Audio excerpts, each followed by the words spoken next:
Ќе повлечат ли европските политичари рачна кочница за целосната електрификација што ја зацртаат за 2035-та?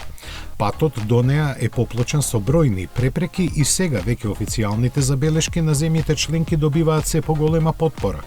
Тоа го подкрепува и едно од истражувањата спроведени меѓу стручњаците од автоиндустријата. Резултатите од него кажуваат дека 59% од нив сметаат дека целите за целосна транзиција кон електричните возила се недостижни во временска рамка што ја одредија европските законодавачи.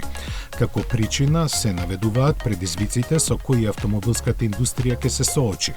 Пред се прилагодување на синџирите на набавка, високите потреби на капитални вложувања и недостаток на суровини. Најголема пречка сепак ќе бидат слабите капацитети и разгранетоста на инфраструктурата за полнење, кои 26% од испитаниците ги наведоа како примарен проблем. Дури 17% сугерираат дека цените на возилата ќе останат превисоки, со што купувачите место за нови електрични ќе се одлучуваат за половни автомобили со класични мотори.